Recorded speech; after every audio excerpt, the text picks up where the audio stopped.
Olá, boa noite. O É Notícia entrevista hoje o vice-presidente da Câmara dos Deputados, Fábio Ramalho, do PMDB de Minas Gerais. Apesar de pertencer ao partido de Michel Temer, o Planalto o encara como um deputado independente. Ramalho lançou candidatura avulsa contra os candidatos oficiais do governo e venceu por larga vantagem. Hoje, ajuda o presidente Temer na batalha para se manter no cargo. Boa noite, seja muito bem-vindo, deputado. Boa noite, Amanda. É uma alegria e um prazer estar aqui. É um prazer recebê-lo na notícia. Deputado, o senhor é conhecido pelos seus colegas pelo apelido de Fábio Liderança, Fabinho Liderança, oferece generosos banquetes de comida mineira, seja no apartamento, seja no seu gabinete, transita muito bem entre os deputados do chamado Baixo Clero. Como é que surgiu essa ideia de servir comida mineira até no restaurante do plenário, né? Naquelas horas que as votações entram madrugada dentro? Surgiu, eu sempre gostei muito de comida, e é uma maneira de eu divulgar o meu estado, né? Uma comida típica, uma comida que é, para mim, uma das comidas mais gostosas que existe no mundo, né? Ela se iguala à comida árabe. Então, a comida mineira é uma maneira de você também estar ali e convidar as pessoas a conversar, a dialogar e, sobretudo, é na mesa que você conversa, é na mesa que você dialoga e é na mesa que saem os grandes acordos. Que saem as articulações, que saem as negociações. Então, essa comida, esses jantares, esse almoço, são uma forma de reunir esses deputados e de conhecê-los melhor também. É isso mesmo, a maneira de você conhecer um ao outro, de você dialogar. Todos nós sentimos um igual ao outro. E qual a iguaria preferida aí, deputado? O que mais sai nesse banquete mineiro? Conta pra gente, a gente quer saber os bastidores. Feijão tropeiro, um frango com arroz. Galinhada, a famosa galinhada. Uma linguiça mineira, uma carne de sol, uma moranga, uma couve, né? E torresmo. E, de vez em quando, um leitão. Quando é na minha casa, sempre tem um leitão. Um leitão, é. Leitão. E aí tem as sobremesas mineiras, que é um pé de moleque, um doce de leite, né? E o Fabinho Liderança, surgiu como esse apelido? Isso surgiu desde criança, né? As pessoas me chamavam de Fabinho Liderança, pela maneira que eu tinha de conversar, de liderar tudo onde eu estava. Então, foi uma liderança natural e aí o senhor foi levando isso para a Câmara dos Deputados. Acompanhou o senhor? Acompanha, sim. E é bem sugestivo. Deputado, o senhor é encarado como um parlamentar independente pelo governo, né? O senhor chegou até a romper com o presidente Temer num determinado momento, assim que a reforma da Previdência começou a tramitar na Câmara. O senhor disse que o texto, do jeito que estava inicialmente, não dava para votar. Mas agora, nesse momento de crise intensa, extrema do governo, o senhor se reaproximou do presidente. Por quê? Eu acho que a independência ela sempre tem que manter. Mas no momento de crise é o momento de você conversar, é o momento de você dialogar. É o momento, sobretudo, de você procurar o que é melhor para o nosso país, o que é melhor para a nossa gente, o que é melhor para milhões de desempregados, o que é melhor nesse momento. Então, esse diálogo surgiu disso. No início, eu fui contra a reforma da Previdência, realmente, como ela estava. Hoje, eu sou favorável à reforma da Previdência, mas eu penso como ela está ainda, a gente não consegue aprová-la no plenário, e eu penso que é o momento de a gente aprovar alguma coisa na Previdência. Nós não podemos deixar essa Previdência como ela está, porque vai chegar um momento que ela vai quebrar e nós vamos atrapalhar a vida dos mais pobres. Então, eu penso que hoje a gente tem que avançar, pelo menos na idade, uma idade de 65 anos para homem e 62 para mulheres. E no próximo governo, a gente pode fazer uma discussão maior junto à sociedade e a sociedade realmente defender a ideia da reforma. A reforma da Previdência é necessária, como outras reformas também são necessárias e são necessárias nesse momento, como foi a reforma trabalhista. Nós temos que fazer reformas. Neste momento que a gente vai fazer as reformas para que o Brasil possa avançar. Então, na sua visão, a reforma da Previdência definhou, seria possível, em tese, aprovar apenas a questão da idade mínima, 65 para homem e 62 para mulher, ou nem essa idade mínima deve vigorar? Eu penso que, não é que ela definhou, hoje eu penso dessa maneira, mas eu penso de votar ela como ela está. Mas você tem que votar uma reforma para ganhar. Então, você tem que convencer... Do jeito que está, não ganha. Eu penso que não. Pode ser que a gente consiga, junto ao diálogo, com um tempo maior, convencer mais parlamentares nesse sentido. A reforma é necessária, ela é urgente e nós temos que votar a reforma. É uma maneira da gente demonstrar ao Brasil a seriedade nossa, muito mais que isso. Demonstrar ao Brasil que a gente... por exemplo, muita gente fala assim, ó, se você votar a reforma da Previdência, você não vai eleito. Eu sempre digo, olha, eu fui eleito para esse mandato.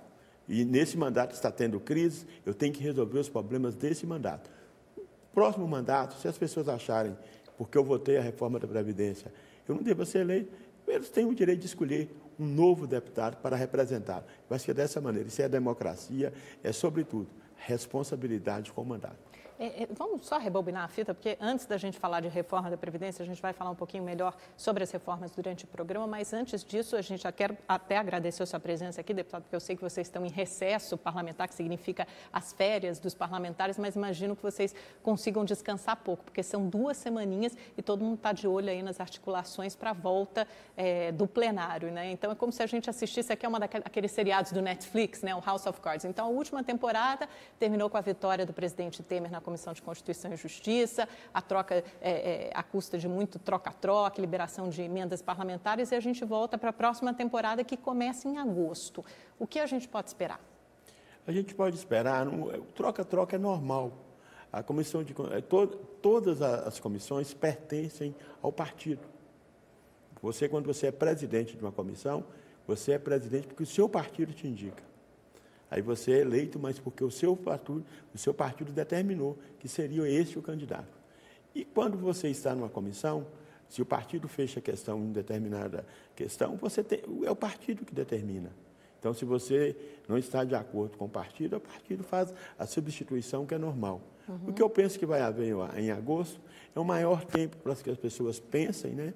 Eu sou favorável a permanência do presidente Michel Temer, porque eu sou favorável, sobretudo, a um Brasil que não tenha mudanças todos os dias.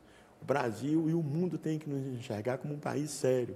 As instituições estão trabalhando, o Ministério Público tem feito o seu trabalho, a Polícia Federal, o Judiciário, a Câmara, o Executivo.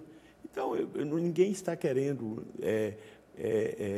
protelar, ninguém está querendo anistiar ninguém.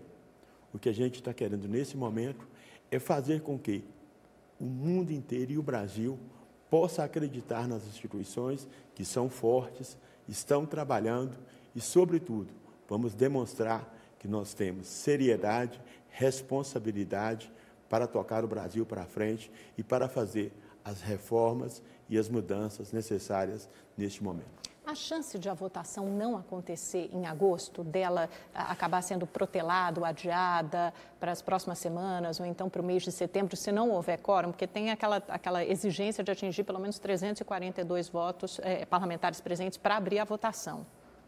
Eu penso que vai ter quórum, sim. Vai ter quórum. Mas é que nem o governo consegue garantir isso sozinho, nem a oposição. Nenhum dos dois tem esse número mágico de 342 nesse momento, né, deputado? O que eu penso é que a gente pode, sim, fazer essa votação. Vou procurar parlamentar por parlamentar nesse sentido. Que a gente faça essa votação, tente fazer através do diálogo. Quem quiser votar contra, vote contra. Quem quiser votar favorável, vote favorável. Mas o senhor é a favor de fazer o mais rápido possível? Eu penso que sim. A gente tem que ter responsabilidade com o nosso país, com a nossa gente, com o nosso povo e, sobretudo, com 14 milhões de desempregados, que eu já penso que já são 25 milhões de desempregados. A gente tem uma responsabilidade com essas pessoas, a gente tem que ter responsabilidade, a gente tem que ter os nossos olhos e os nossos ouvidos voltados para a rua. Esse tempo conta a favor ou contra o presidente Temer nesse momento? Eu penso que o presidente Temer, ele é um homem de diálogo. Ele escuta o parlamento, ele escuta o parlamentar. Isso coloca ele numa linha lá na frente. E muito mais que isso. O que exige neste momento é que a gente tome posições, é que a gente faça reformas, é que a gente tenha serenidade, é que a gente tenha harmonia e que a gente possa viver com mais tranquilidade, dar essa tranquilidade ao povo brasileiro, às pessoas que estão querendo vir para o Brasil investir. Eu penso que além dessas reformas que a gente está falando, a gente precisa da reforma política, a gente precisa da reforma tributária, a gente precisa de dar mais segurança jurídica e acabar com a burocratização que tem no nosso país. Isso é urgente, é para ontem, vamos tocar a nossa agenda para frente, vamos fazer um caminho melhor, vamos pavimentar um caminho melhor para o próximo presidente e, sobretudo, para o povo brasileiro. Mas não há risco do presidente se desgastar ainda mais nesse processo todo? Porque se a gente pensar, né, deputado, nas próximas semanas a gente tem algumas delações aí no forno para sair. Delação do Eduardo Cunha, delação do Doleiro, do Lúcio Funari, todas essas delações podem atingir o presidente ou pessoas muito próximas ao presidente. Quer dizer, quanto mais tempo passar, isso não pode prejudicar, além de outras denúncias que devem surgir, né, contra o Temer. Eu penso que as denúncias, elas são graves, são gravíssimas, mas elas precisam ser mais investigadas. Tem tempo para investigação, a gente pode ter um tempo maior. Mas se elas precisam ser mais investigadas, então a Câmara não deveria autorizar o Supremo a dar sequência a essas investigações? Isso não paralisa as investigações. A Câmara, eu acho que nesse... Mas é a Câmara que tem que autorizar, né? Quer dizer, mas para autorizar precisa receber a denúncia. O que o país não aguenta é uma troca de presidente. Isso tem que ficar bem claro. Então, o senhor está pensando muito mais do ponto de vista político do que jurídico. O senhor acha que para o país, para a economia e para a política, seria muito ruim um outro presidente, um novo presidente? Eu penso que sim. Além do político, o jurídico, ele não vai, nós não estamos anistiando ninguém, não. Daqui a 1 ano e meio, o presidente deixa o governo e vai continuar com as investigações. E pode ser investigado. Vai dar continuidade. O que a gente não pode fazer agora é atrapalhar a vida de 14 milhões de pessoas ou 25 milhões. A gente tem que pavimentar um caminho melhor da segurança jurídica para a nossa nação e dar ao povo a certeza de que o que a gente quer, ninguém quer anistiar ninguém. O que a gente quer nesse momento é votar as reformas, é fazer com que o presidente Temer termine o seu governo. É só 1 ano e meio. O que o senhor está pedindo é quase um voto de confiança para que o presidente Temer dê sequência ao trabalho dele. Mas, por outro lado, se a gente olhar por um outro ângulo, deputado, deixar o presidente Temer também não é condenar o país a um estado de crise permanente, porque aí surgem novas delações, podem surgir mais 1 ou 2 denúncias. Quer dizer, esse governo vai conseguir fazer alguma coisa, vai conseguir aprovar alguma coisa relevante, importante para o país nesse estado atual de crise permanente? Não, eu acho que não tem uma crise permanente. As instituições estão funcionando normalmente, né? Há uma crise realmente grave, mas essa crise ela é de uma outra natureza, ela é de uma natureza jurídica. E essa natureza jurídica ela precisa também ser mais investigada, as delações precisam ser elas têm que ir a fundo para ter provas que realmente convençam a todos nós. Nós temos que ser convencidos. Mas a única maneira de surgirem mais provas e das investigações continuarem é se a Câmara autorizar o recebimento da denúncia, né? Não tem nada a ver. Uma coisa não atrapalha a outra. Eu acho que o curso tanto da Polícia Federal como do Ministério Público pode dar continuidade e daqui a 1 ano e meio, o que tiver que ser feito, que seja feito, que se tiver que condenar o presidente, que condene, mas dar a ele o direito da defesa e, sobretudo, a gente dar ao Brasil, que está nesse momento numa UTI, de falta de emprego, de falta de perspectiva, com a economia começando a subir, a gente possa dar ao país a normalidade para quem está precisando de normalidade. Nós não estamos anistiando ninguém. Há de se ter o tempo. Vocês estão adiando a investigação. A sua proposta não está adiando a investigação nenhuma. A investigação continua. E depois que terminar o mandato, o presidente Temer ela continua e pode trazer provas robustas. É dessa maneira. E dá também ao investigado o direito à defesa. Então, as duas partes vão trabalhando e as instituições brasileiras estão funcionando e irão continuar a funcionar.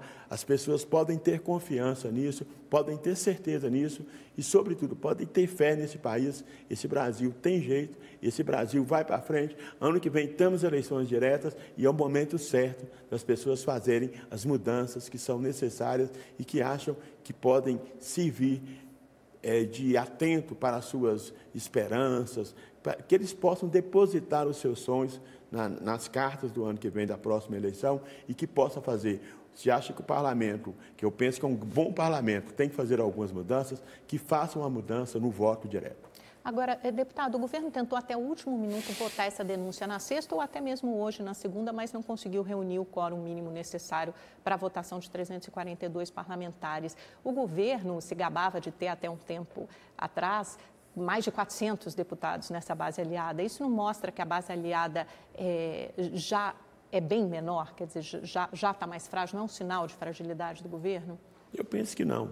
O governo nunca tem uma maioria assim excessiva. Mas o governo, hoje, ele tem mais de 250 aliados. Esse é o seu número. Na base aliada tem mais de 250. Tem mais de 250.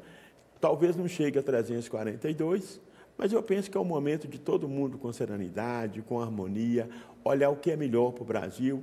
Vamos fazer essa agenda para frente e vamos, sobretudo, procurar fazer uma agenda que é mais urgente, que é a reforma política, que é onde está a maioria dos problemas, que é onde que as pessoas querem realmente que a gente faça, porque a maioria dos problemas foram causados pela política que está aí.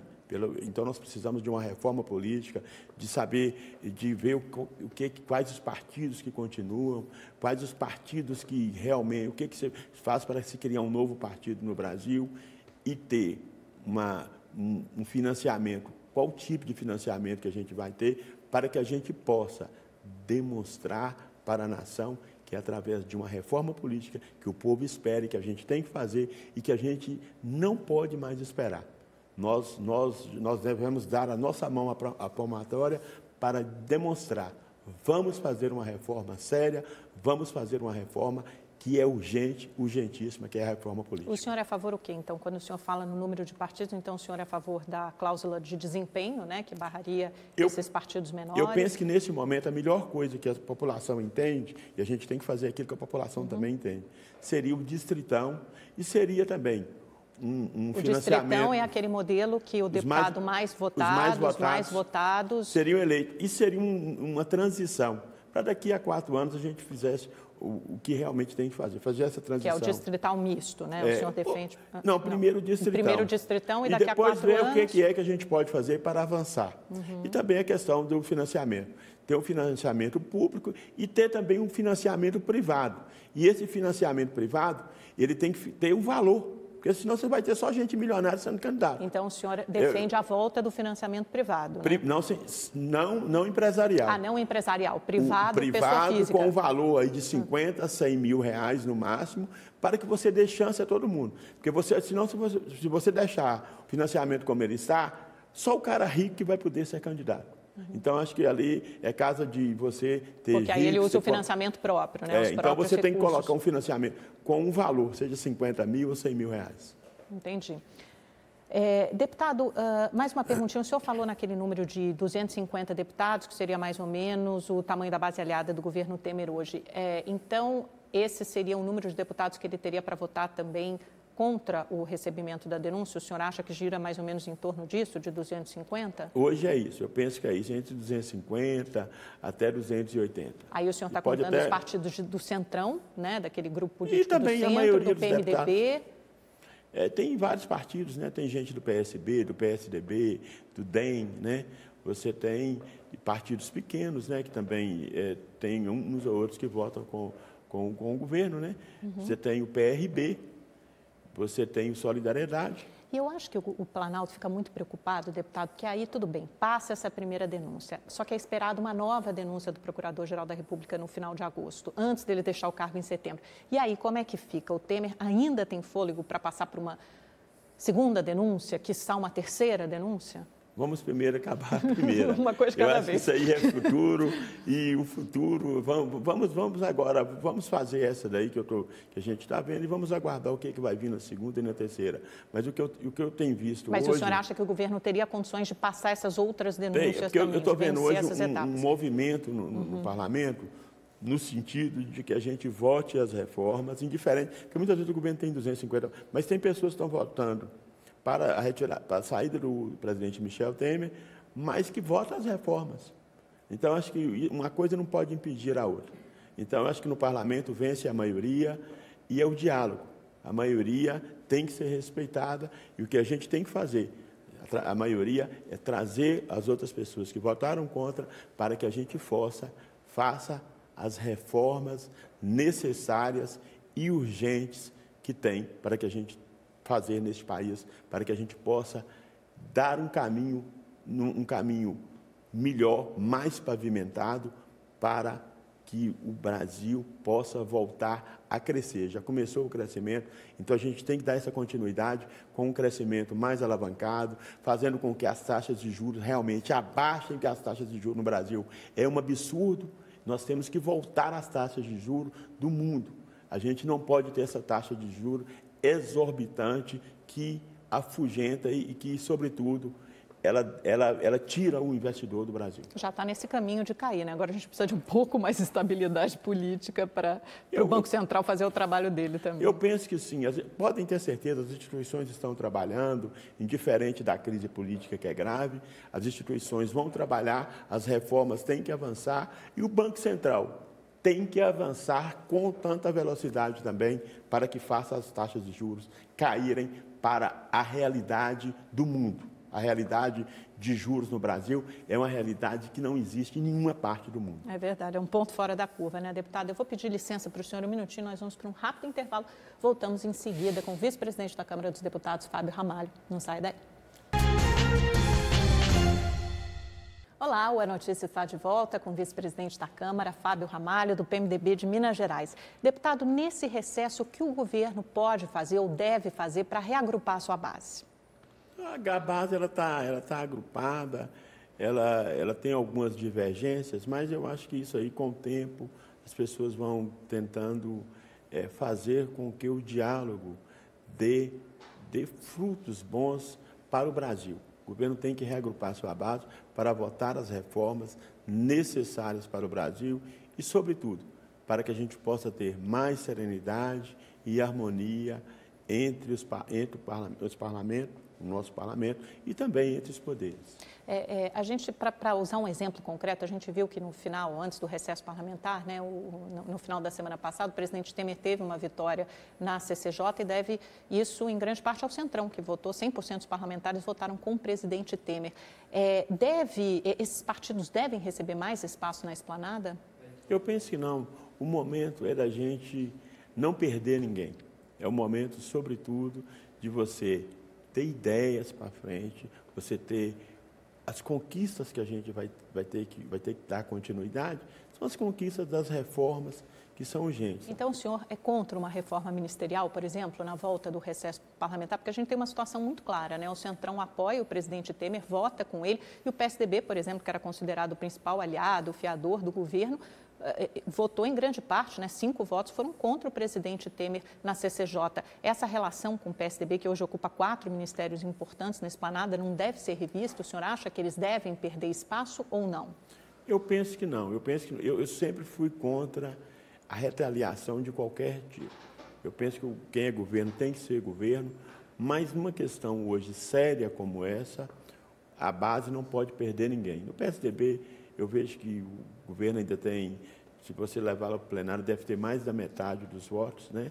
E precisa do PSDB também, de demais partidos, para fazer as reformas.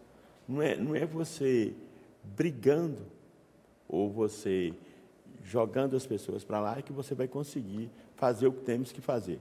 Nós temos que sim agora, além de pensar na permanência do presidente, não na permanência do presidente, porque é na permanência de um bem para o Brasil. A gente tem que pensar, neste momento, de que a gente vai precisar de mais de 300 votos para fazer as reformas. Então, o que o senhor está dizendo é que é a favor da manutenção de uma base maior, mais dilatada, mesmo que sujeita a infidelidades, do que uma base menor, mais coesa, mas mais fiel. O senhor prefere uma base maior? Eu prefiro... Apesar das infidelidades, das eventuais traições. Eu penso que eu não estava vendo nenhuma traição. Cada um tem uma maneira de pensar, vota com a sua consciência, e a gente tem que respeitar o voto de cada um.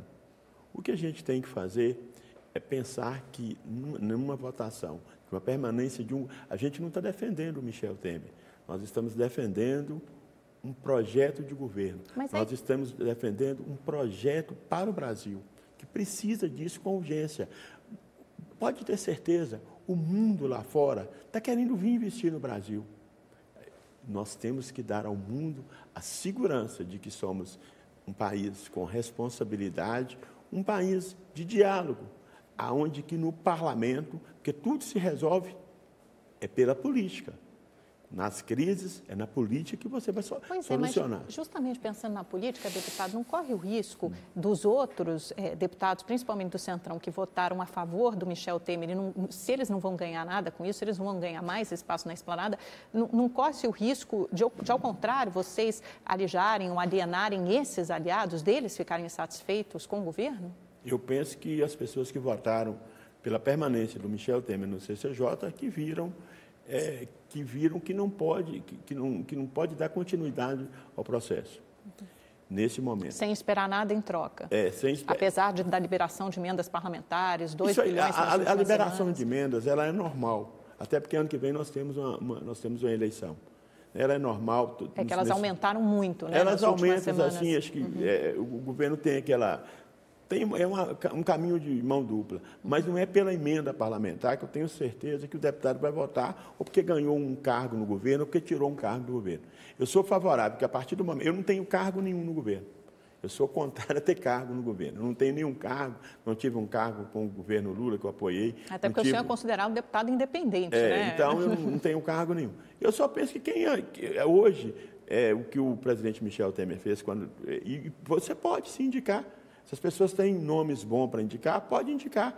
E, se ele quiser, ele vai ver o que é melhor para o Brasil e vai ali alocar. Eu sou contra que você indica um hoje, depois, por causa de uma votação, o governo vai lá e tira. Isso aí eu sou totalmente contrário. Esse tipo de retaliação. Esse tipo de retaliação, eu não concordo. Deputado, vamos mudar um pouquinho de assunto. Há uma insatisfação no Planalto e um estado de desconfiança mútua com o distanciamento do Rodrigo Maia, né? Antes, o senhor acha que houve uma mudança de postura do presidente da Câmara? Porque todos os fatos apontam e indicam para isso. Antes, o Maia atuava como uma espécie de líder do governo não oficial, participava de todas as cerimônias com o presidente Michel Temer, estava sempre no Planalto, sempre no Jaburu, e agora não aparece nem mais em foto oficial com o presidente, tem falado bem menos, e a gente sabe pelos bastidores que um está desconfiado do outro, há inclusive trocas de ofensas entre o Maia e alguns ministros lá do primeiro escalão da cozinha do Planalto. O senhor sentiu essa mudança? Por que o Maia se distanciou dessa forma? Eu penso que não. O presidente Rodrigo tem feito um bom trabalho, ele é prudente, ele tem tido responsabilidade com o cargo de presidente, foi eleito pela maioria do parlamento, pela sua experiência, e ele tem feito um trabalho, sempre ele está dentro do regimento, né? Tem seguido a Constituição brasileira. Eu não vejo nenhum distanciamento, não. Isso muitas vezes é a imprensa que prega isso. Eu não vejo, eu converso muito com o presidente Rodrigo, converso muito com o presidente Michel Temer, eu não vejo esse distanciamento, não. Porque a gente percebe isso pela presença, ou então pela ausência do presidente Maia, né, em cerimônias, em vários jantares. Ele ofereceu cafés da manhã e almoços para gente importante, onde houve alguns conchavos ali, articulações políticas, pelo que a gente ficou sabendo, pelo que vazou para a imprensa. O senhor sente que não houve isso? Não houve. Ele me falou, eu tenho que falar a verdade, viu? Há uns 30 dias atrás, eu estive com ele na casa dele, ele me chamou lá para uma conversa e me falou que iria fazer, que ele precisava muito da minha ajuda lá com ele na presidência da casa, para mim tocar a casa também, porque ele ia andar com a questão da reforma política. Ele tinha que conversar com mais gente, ele precisava ter mais almoço, mais jantares e, sobretudo, tentar fazer com que essa reforma ande rápido, porque o nosso prazo da reforma é setembro. Então, eu acho que as pessoas estão interpretando mal e o que eu vejo lá o Rodrigo, eu tenho certeza que o presidente Rodrigo é grato ao presidente Michel Temer, ao partido do presidente Michel Temer, que votou todo com ele para o MDB, né? Eu acho que... É por isso que acho que o presidente e os ministros mais próximos ficam tão insatisfeitos com o Maia. Às vezes eles consideram que isso seria uma ingratidão. O que se fala nos bastidores é que o Maia teria sido picado pela mosca azul do poder. Eu penso que não. O Rodrigo é um bom presidente, ele é um homem prudente, ele é um homem leal, tá? E é um homem de uma experiência. Ele tem feito o seu trabalho como presidente e eu tenho que falar com você que eu não tenho nada contra o presidente Rodrigo Maia, nem contra o presidente Michel Temer. O que eu vejo talvez seja intriga da imprensa e eu não vejo motivo nenhum nem para Rodrigo está com isso, nem Michel. Nenhum dos dois, até porque eu converso com os dois e um poderia falar alguma coisa comigo e nenhum falou. Porque o próprio entorno do Maia, né, as pessoas mais próximas a ele, os parlamentares, talvez tenham alimentado essa possibilidade, porque a gente sabe que ele é o próximo na linha sucessória e durante pelo menos 180 dias lá interinamente ele ocuparia a presidência do país. O senhor ocuparia a presidência na Câmara, pelo menos interinamente, durante esse tempo de 6 meses. O senhor acha que o Maia, por exemplo, cometeria um erro se ele se deixasse levar por essa possível articulação de pessoas do entorno dele para levá-lo ao cargo de presidente? Eu penso que não. As duas pessoas, ele tem duas pessoas muito experientes, que são muito amigas, e que tem uma relação com ele muito grande e com o presidente também, que é o deputado Heráclito Forte e o deputado Benito Gama. Então, eu vejo que o próprio Rogério Rosso, né? Então, eu não vejo isso é uma falácia. Eu não vou te falar com toda sinceridade. Eu não vi ele em nenhum momento fazendo nenhum movimento e penso que o Rodrigo é um homem leal. E lealdade você demonstra em todos os momentos, inclusive nesse. Ele tem demonstrado essa lealdade, ele tem demonstrado a sua experiência e tem demonstrado que é um grande presidente da casa e, como um grande presidente da casa, tem feito um bom trabalho no parlamento. E o parlamento eu só queria muito apontar dele. para uma diferença, talvez, entre vocês dois, deputado, porque o senhor está aqui defendendo o presidente Temer e se reaproximou do governo nessa crise. Nesse momento de crise, o senhor se aproximou ainda mais do presidente Temer e do Planalto. E do presidente Maia, a gente sente outra postura, defendendo menos o governo e mais distante do presidente Temer. E vocês dois, em teoria, teriam a se beneficiar com a saída ou com o afastamento do presidente Temer do poder, né? Ele porque viraria presidente da República por um tempo e o senhor porque viraria presidente da Câmara. Não, eu não vejo isso, não. Acho que o Rodrigo tem feito o trabalho dele. Ele está fazendo um trabalho mais nesse sentido da reforma política, né? E eu estou lá pronto para ajudá-lo, ajudar o parlamento, né?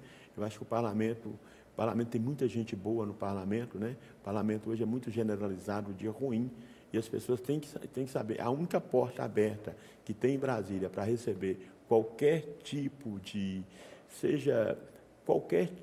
dúvida das pessoas, qualquer tipo de grito das pessoas, qualquer tipo de pedido, vamos dizer, aonde que as pessoas encontram a porta aberta para levar nos seus momentos mais tristes, nos momentos de mudanças, é o parlamento. E é interessante isso, porque o mercado se animou muito também com essa solução Maia, ou pelo menos chegou à conclusão de que nada mudaria se o Temer saísse, se o Maia ficasse no cargo interinamente, eventualmente fosse até eleito numa votação indireta entre vocês, deputados. O senhor acha que mudaria alguma coisa, que o Maia, hipoteticamente, assumisse esse lugar por 180 dias? Ele conseguiria tocar para frente as reformas ou não? Não seria a mesma coisa? Trocar Temer por Maia não é trocar 6 por meia dúzia. Eu vou na tese que Temer vai dar continuidade. Eu acho que Mas seria mais difícil para uma outra pessoa aprovar as reformas? Digamos que não seja Rodrigo Maia, seria mais difícil para uma outra pessoa tocar as reformas que não fosse o presidente Temer? Eu não vou na hipótese, eu vou na certeza de que o presidente Michel Temer vai continuar no governo, vai continuar fazendo as reformas, vai tendo o apoio do presidente da Casa, também do presidente do Senado, para que a gente toque essa agenda para frente e que a gente possa, com serenidade, com harmonia, fazer as reformas necessárias, o presidente no Executivo, o presidente Michel Temer no Executivo, o presidente Rodrigo Maia na Câmara, o presidente Eunício lá no Senado, para que a gente possa fazer com que as duas casas façam o dever de casa e façam o que o Brasil, os brasileiros e o mundo está esperando da gente, principalmente as pessoas desempregadas.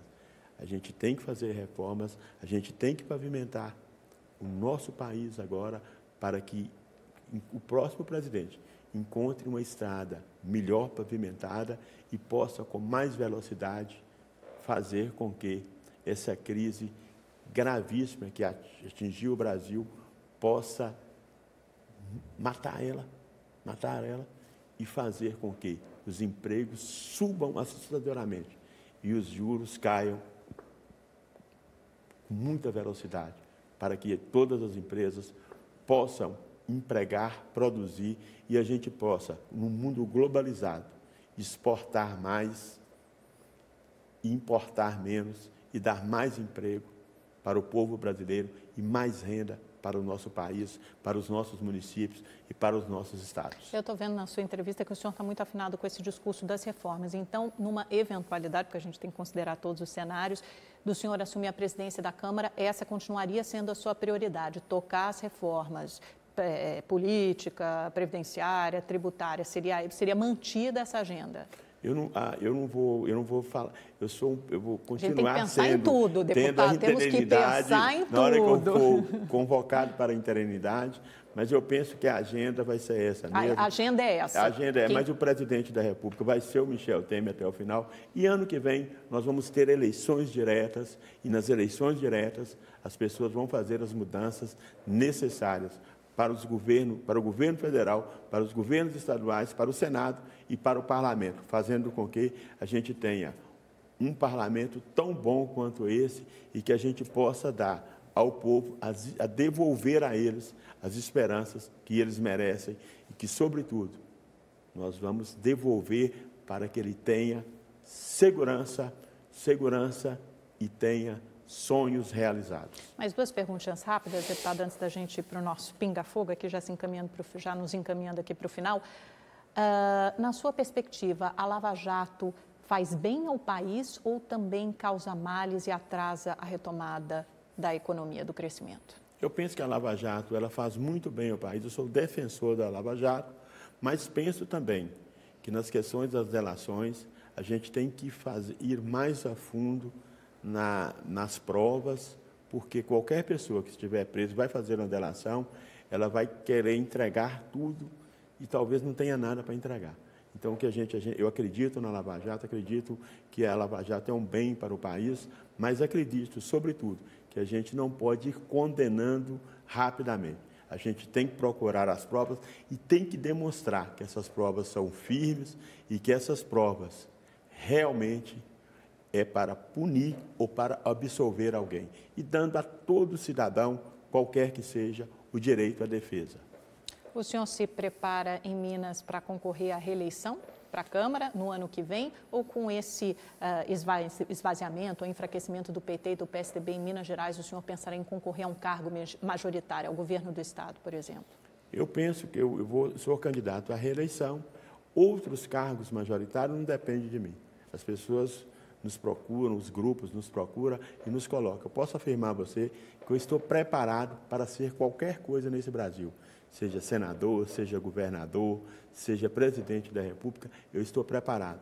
E meu sonho hoje é no próximo governo, eu possa disputar a presidência da Câmara e possa ser o presidente da Câmara no momento em que, vocês podem ter certeza, vão ter um homem vocacionado. O político tem que ter vocação. Eu tenho vocação política, eu nasci político, eu tenho o coração de político, o pensamento de político, e é através das vocações, quando você tem um promotor vocacionado, como você tem um juiz vocacionado, você faz muito bem à nação.